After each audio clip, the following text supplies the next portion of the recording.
Every day is the same. My name is Elias, and my job is to guard and monitor the Inferno's gate.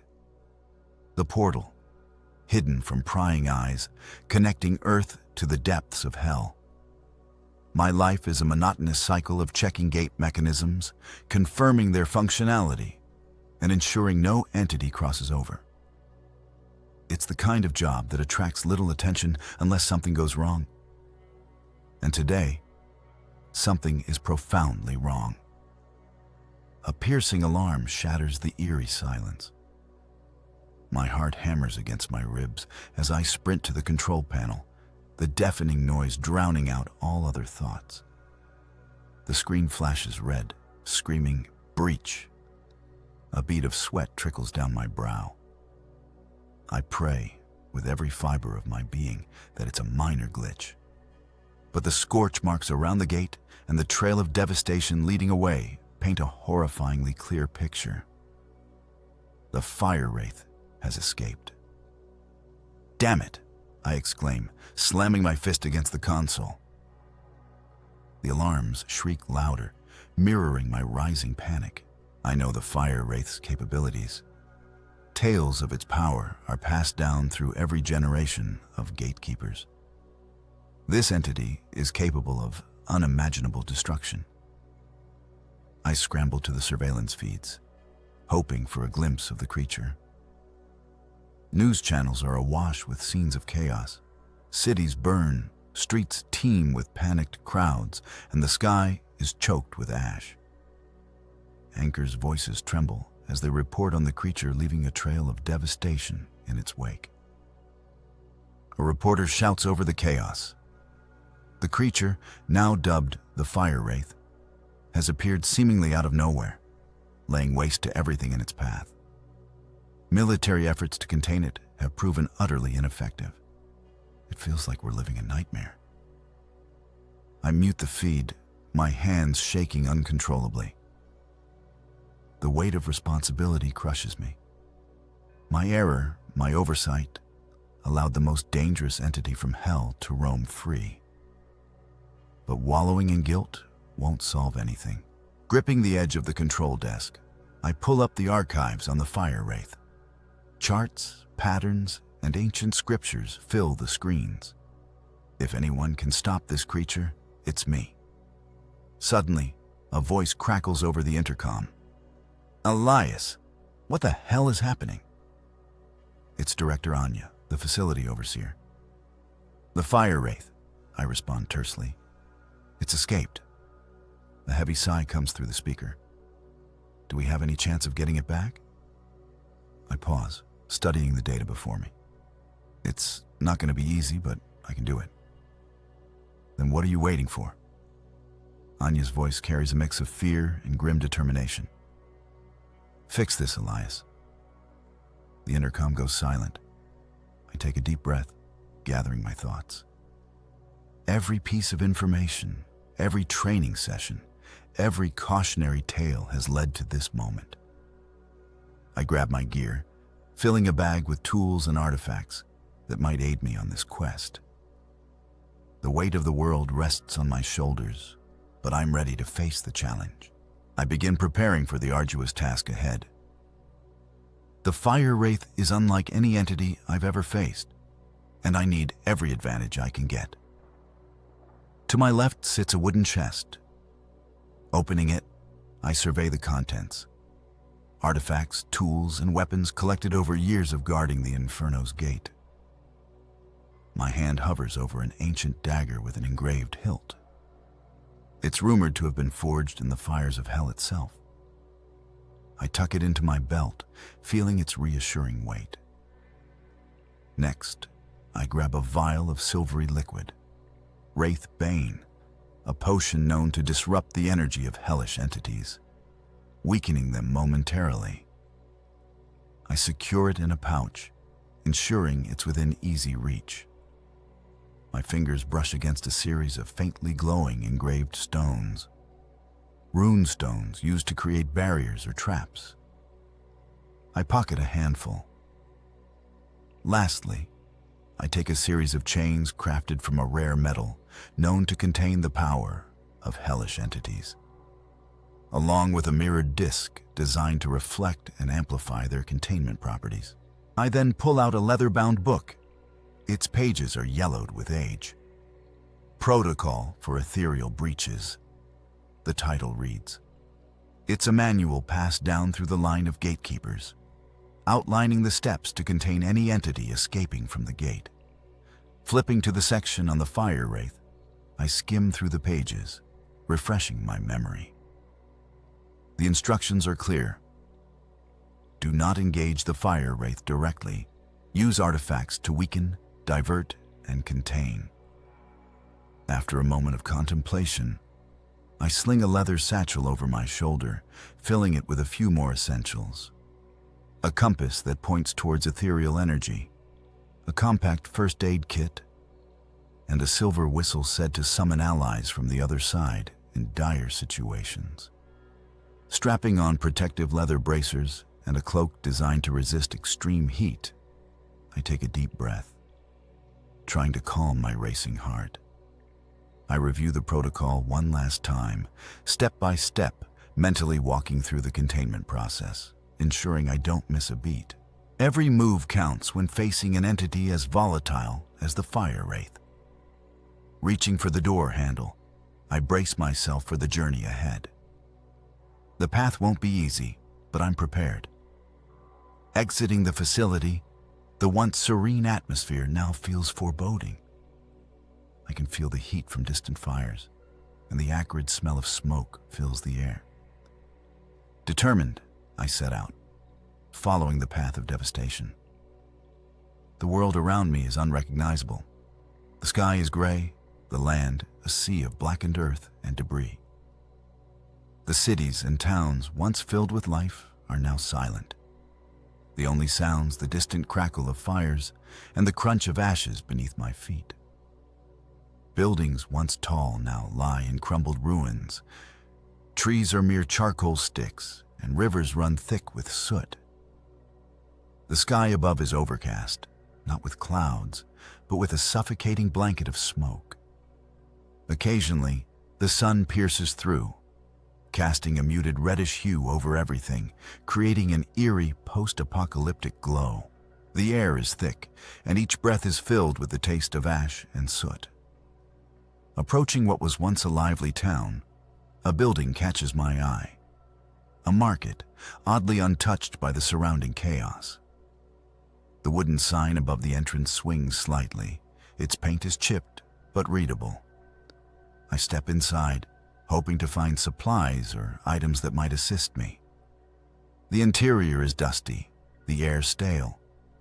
Shelves are lined with old jars filled with herbs, dried fruits, and other goods. In the corner, a wooden box draws my attention. Inside, among various trinkets, is a talisman. Its design is simple, but I recognize its purpose immediately. Such items are believed to possess the power to protect against dark forces.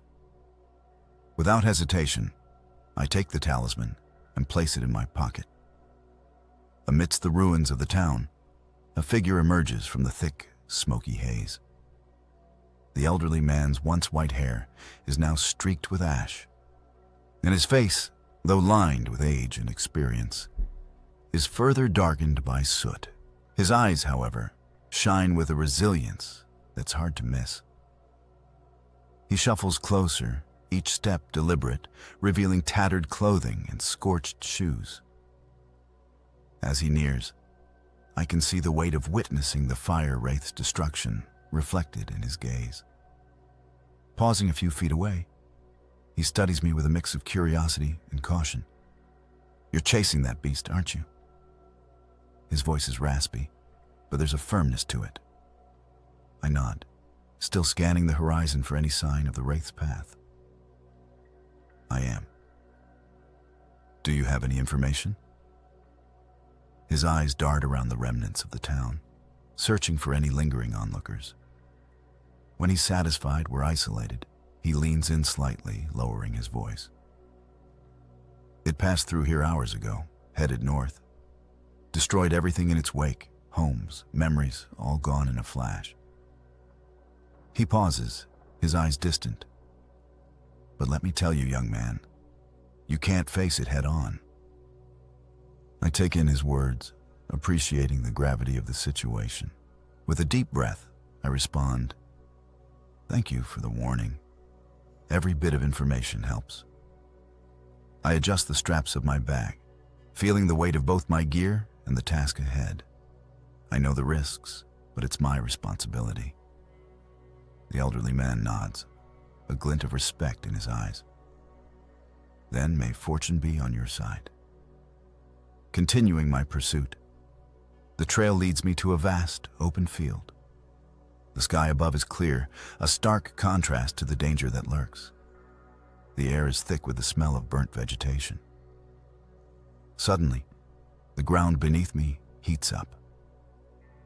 Before I can react, the fire wraith emerges from a pillar of fire, its gigantic frame engulfing the surroundings with a harsh red glow. Its fiery tendrils reach out for me with relentless force, bringing a wave of extreme heat and destruction. The world around me is a frenzied blaze as I dodge and weave, employing every ounce of agility I possess to avoid the fiery assault. But despite my efforts, one of the tendrils grazes my arm, searing my skin with unfathomable heat.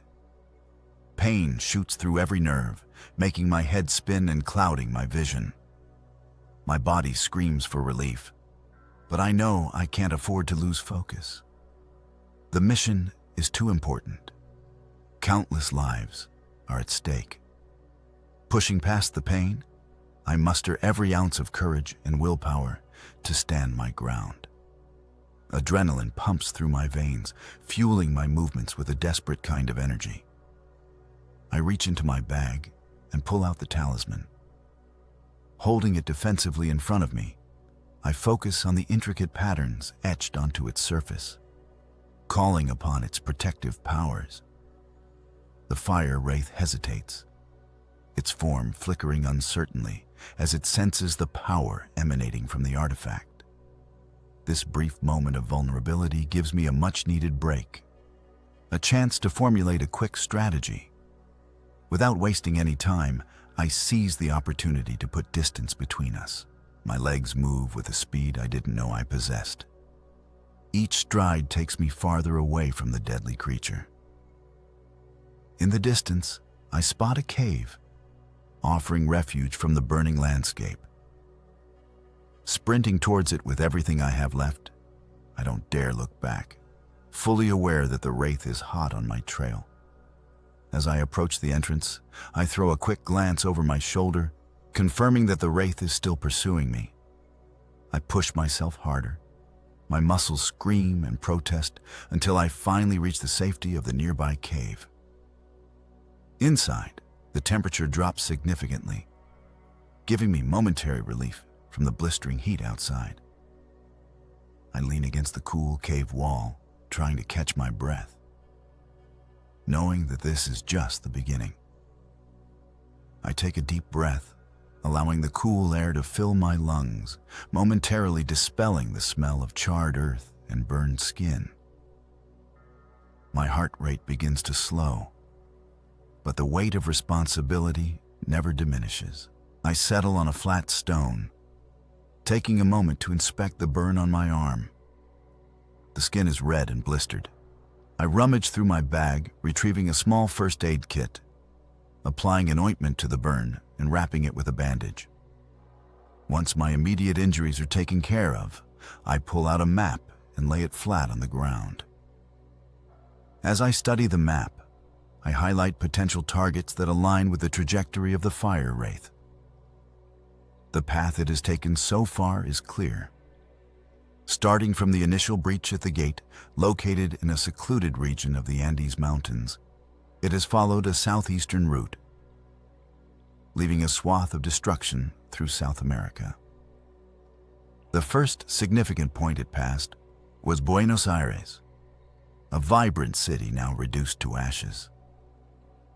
The fire wraith is tracing a pathway that aligns with ancient ley lines, invisible lines of energy said to crisscross the globe, connecting significant and sacred sites. These ley lines are theorized to be channels of powerful energy, possibly established by ancient civilizations or even natural earth formations, connecting places of cultural, spiritual, and historical importance. Now, with the possibility that the Wraith is harnessing power from these lines, it seems to be growing stronger with each passing moment.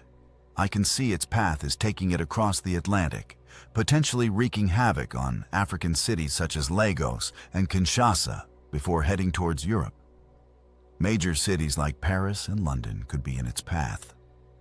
With a worrying convergence of ley lines near Stonehenge, a place known for its ancient and mystical energies. But as I trace the path further, I notice an alarming pattern.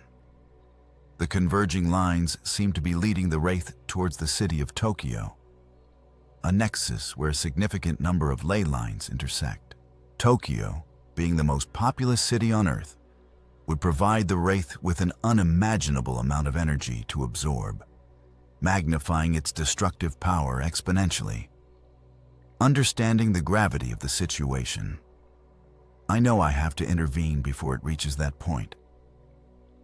My plan is to intercept the creature at a weaker point along its path, where the ley lines are not as powerful, giving me a chance to combat it.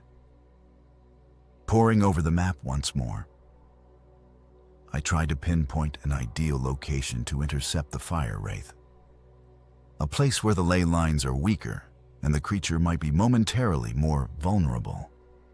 I notice that while Tokyo is a significant convergence point, there's another, albeit lesser, intersection of these energy lines further west, right around Cairo, Egypt.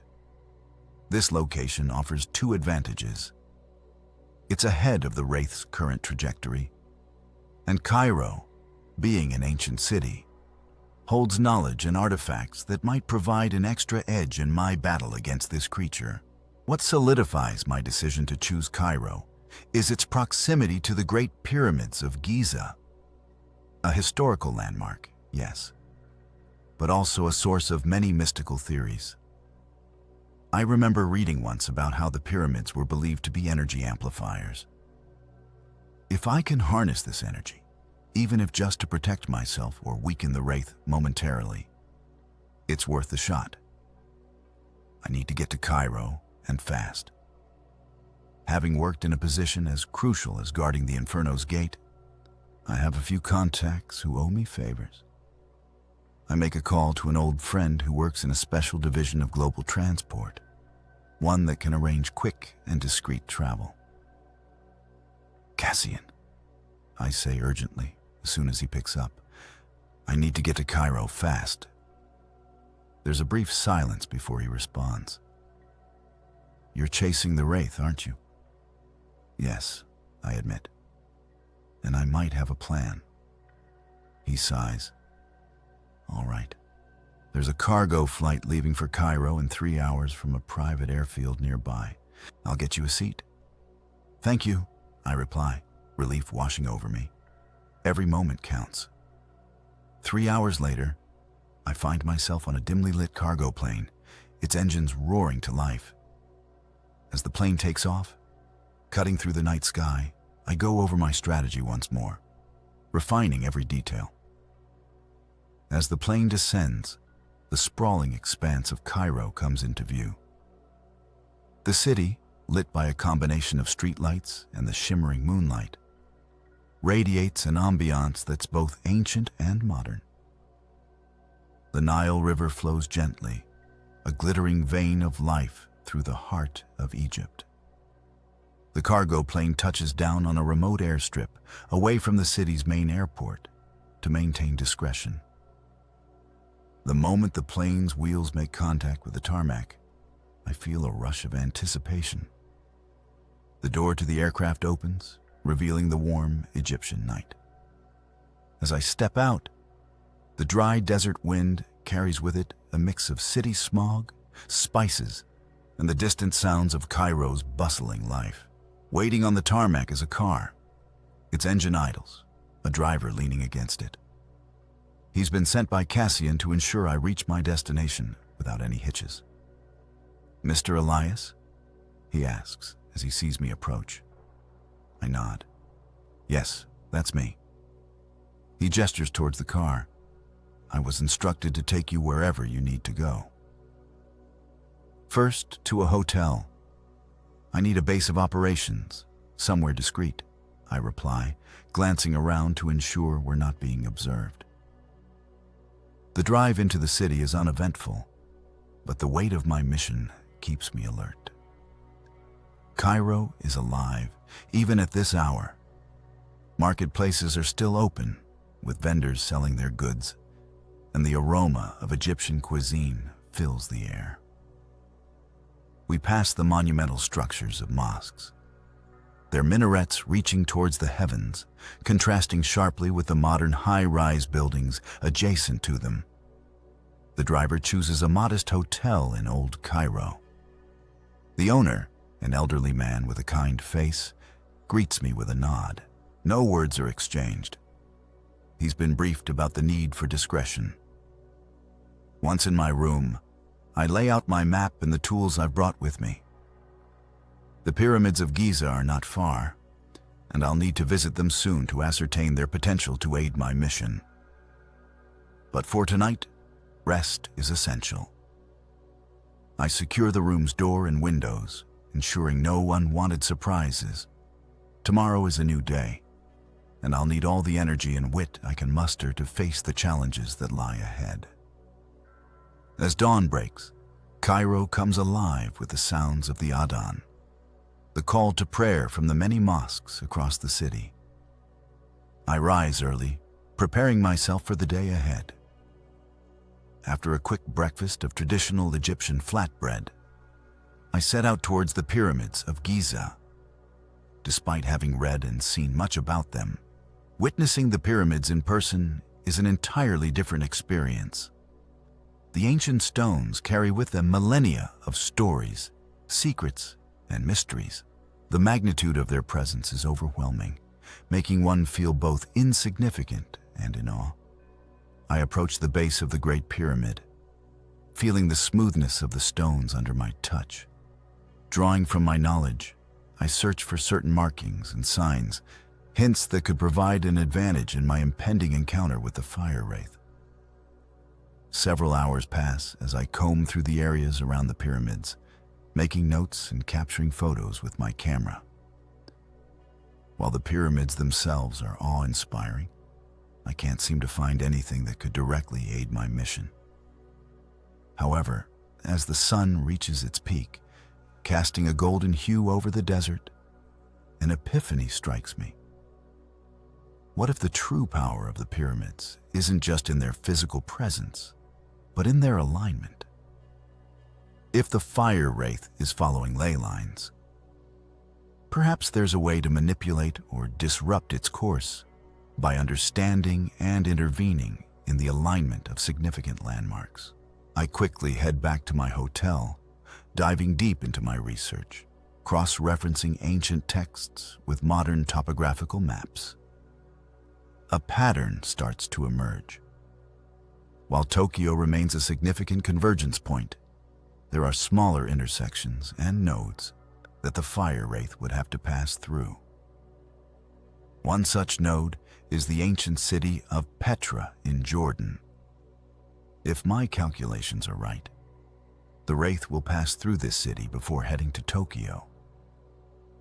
Petra's intricate cave systems, combined with its placement on the ley line, make it an ideal location for an ambush.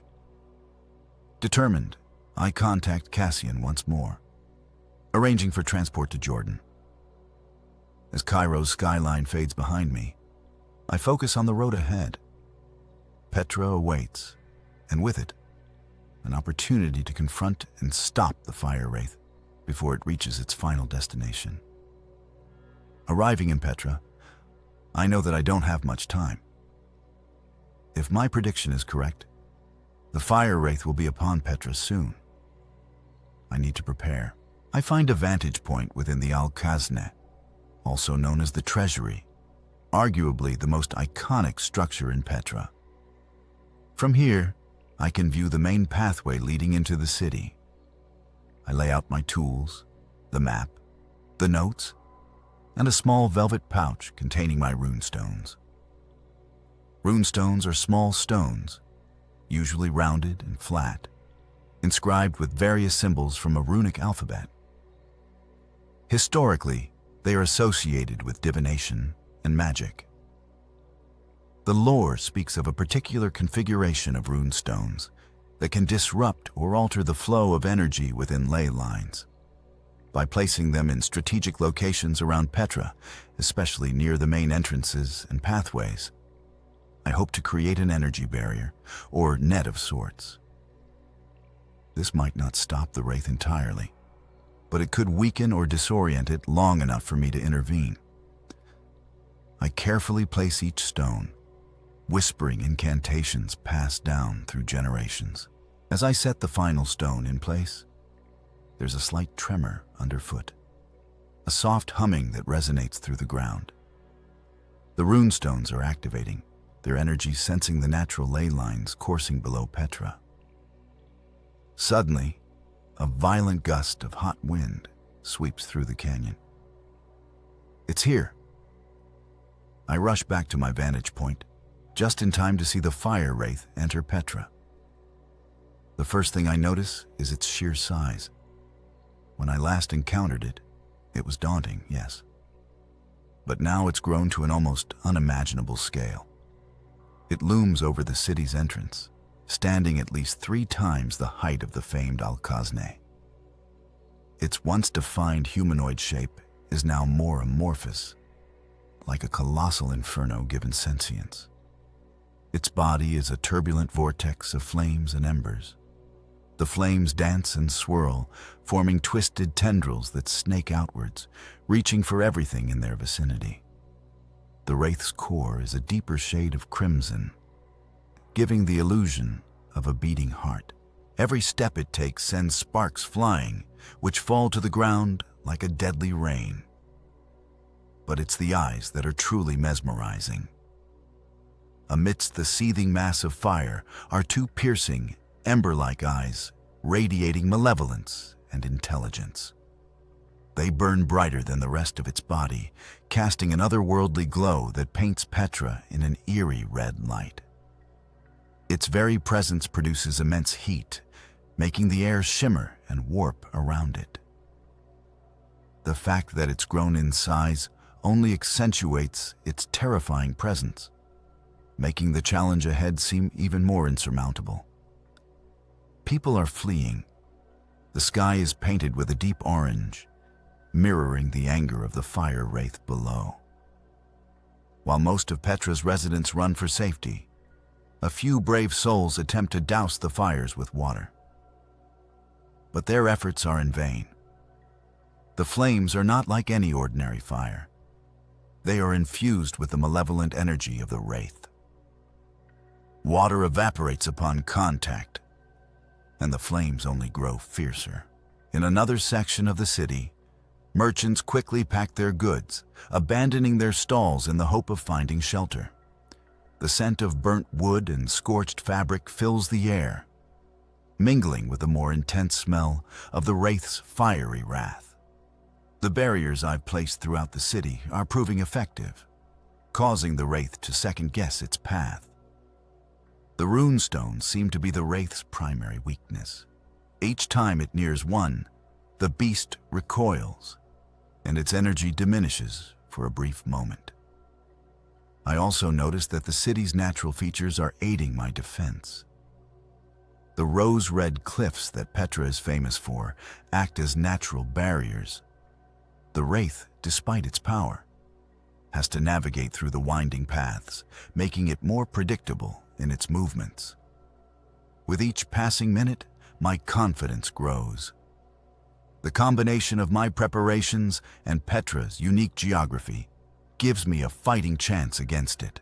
I'm only a few meters away from the plaza now, as I make my way through the city towards the fire wraith. The monstrous entity is relentless, seemingly driven mad by the barriers and traps I've set up throughout the city. The fire wraith, Its form, now a swirling mass of anger, charges at me.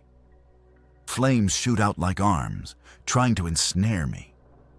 I narrowly avoid being consumed, dodging to the side, feeling the scorching heat brushing past my face. The ground beneath my feet heats up, warning me just in time to leap away as a pillar of fire erupts. I land, rolling to distribute the momentum and regain my footing, just in time to see the wraith descending upon me with its full might. I draw the ancient dagger. Its blade shimmers, promising power. The fire wraith seems to recognize the threat, and its form contracts as if recoiling from the dagger's presence. With each swing of the dagger, I aim to pierce the wraith's core, but the creature is fast. Its movements are a blur of flames and fury. At one point, the wraith manages to sweep its fiery tail around, catching me off guard and sending me crashing into one of the columns. Pain shoots through my body, but the cold touch of the dagger against my thigh reignites my resolve. Pulling myself up, I step to the left and then lunge right, hoping to catch the wraith off guard. The beast, however, anticipates my move, countering with a blast of heat that sends me reeling. My clothes are singed, and for a moment, I fear that this is the end. But then I remember the wraithbane. The vial is still with me. Its contents are capable of weakening the fire wraith. Taking a calculated risk, I dash toward the creature, uncorking the vial as I move. The fire wraith, sensing my intent, tries to knock the vial away, but I am quicker. I hurl the wraithbane directly into it. The effect is instantaneous. The once towering inferno of a beast lets out an agonized roar as it starts to waver, its form becoming unstable. This is my chance. With newfound determination, I move in, ducking and weaving through the remaining tendrils of fire. In one swift, fluid motion, I plunge the dagger into the core of the fire wraith. There's a deafening explosion of sound and light, and then silence. The beast's fiery body starts to dissolve. Its once mighty presence is now reduced to mere embers floating in the air. The embers of the fire wraith float around me, but the creature isn't defeated yet. Its weakened state gives me a limited window of opportunity, and I need to act swiftly. I reach into my bag, pulling out a series of chains crafted from a rare metal known to contain hellish entities. Wrapping one end around my hand, I cast the chains towards the floating embers of the fire wraith. The chains shimmer as they make contact, wrapping themselves around the remnants of the entity. I can feel the creature's resistance, the chains growing hot as they try to ensnare its essence. Another item from my collection comes into play. A mirrored disc designed to reflect and amplify the containment properties of the chains. Positioning the disc beneath the struggling fire wraith, I watch as its energy is pulled downwards, trapped between the chains and the reflective surface of the disc. The process is difficult, demanding every ounce of my strength and focus. The fire wraith, despite its diminished state, is relentless. It lashes out, trying to break free from the chains and the pull of the mirrored disc. I can feel the heat intensifying, the chains glowing brighter. But I hold firm. Time seems to stretch. Each second feels like an eternity.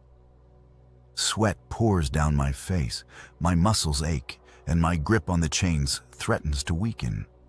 But I can't give up. The stakes are too high. Finally, the wraith's energy is sufficiently diminished. Its fiery tendrils and embers are drawn into the mirrored disc, the chains wrapping tighter around it, ensuring it can't escape.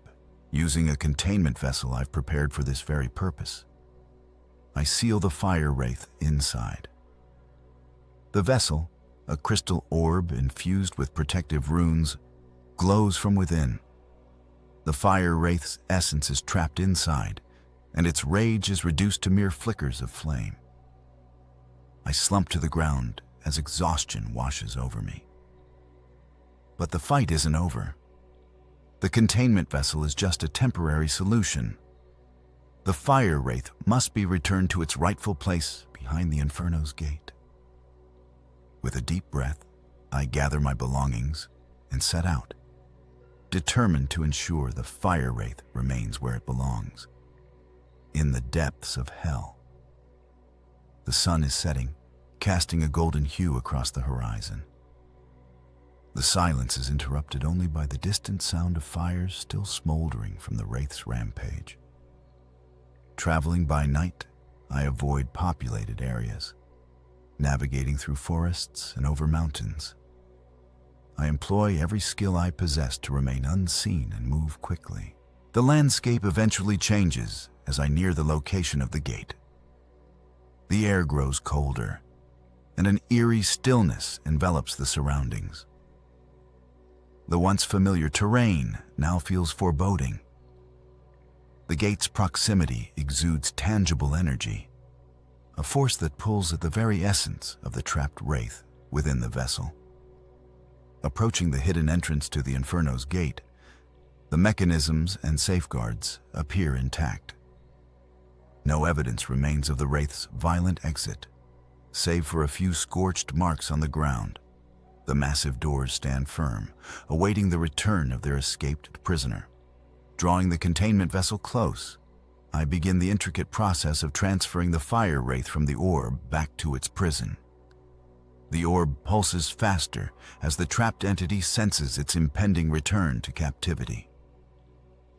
With precision, I align the vessel with a specific point on the gate, a receptacle designed for such purposes.